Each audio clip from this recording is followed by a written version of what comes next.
میرے نبی پر ایمان لاؤ. تھوڑے لوگ تھے جو ایمان لائے مکے میں. پکار لگی جو بھی تم پہ آزمائشیں آئیں جھیلو، برداشت کرو، صبر کرو. اس بیرو والا یاسر صبر کیا، ماریں کھائیں. پکار لگی اب یہاں سے ہجرت کرو، ہجرت کی. یہ چھوٹی چھوٹی قربانیاں ہیں، بہت بڑی بڑی قربانیاں ہیں یہ دیں. یہ ساری قربانیاں دینے کے بعد مدینے آ گئے. 2 سال گزرے، ایک اور پکار لگی. اب قتال کی پکار ہے. استجیبوا للہ وللرسول اذا دعاکم لما یحییکم. اللہ اور رسول کی اس پکار پر لبیک کہو جب وہ تمہیں پکاریں اس چیز کی طرف کہ جس میں تمہاری زندگی ہے. یہ سورہ انفال کی آیت ہے. یعنی بدر پہنچو اور 313 1000 کے مقابلے میں سفارا ہو جاؤ. بظاہر احوال جیتنے کا کوئی امکان نہیں ہے، لیکن اللہ کا حکم ہے تسلیم کرو.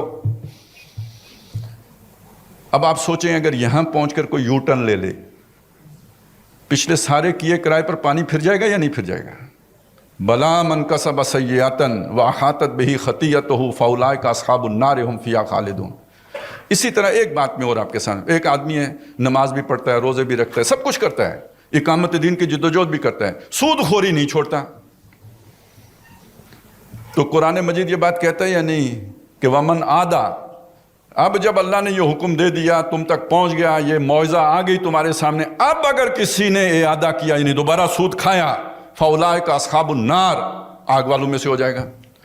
10 دن 100 دن نہ، ہم فیہا خالدون، ہمیشہ رہے گا اس میں. تو اب وہ چونکہ ہمارا ایک تصور ہے، ایک فقہ کے ساتھ یہ بات جو ایک عقیدہ ہے اس کے ساتھ ٹکر جاتی ہے کہ جس میں رائی کے دانے کے برابر بھی ایمان ہو تو وہ بالآخر دوزخ سے نکل کے جنت میں آ جائے گا.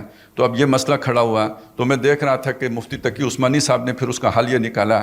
انہوں نے یہ بیان کیا وہاں پہ کہ جب یہ سود خوری کو شروع کرے گا تو گویا وہ اس کا ایمان ہی زائل ہو جائے گا. لیکن بات ماننے پہ مجبور ہوئے وہی جو میں آپ کے سامنے رکھ رہا ہوں. اس سے چھوڑیے ایمان زائل ہوا یا نہیں ہوا، نتیجہ وہی نکلا. تو یہ ہے حقیقت اس اسلام کی، ادخلوا فی السلم کافہ کی. بلکہ ایک اور مثال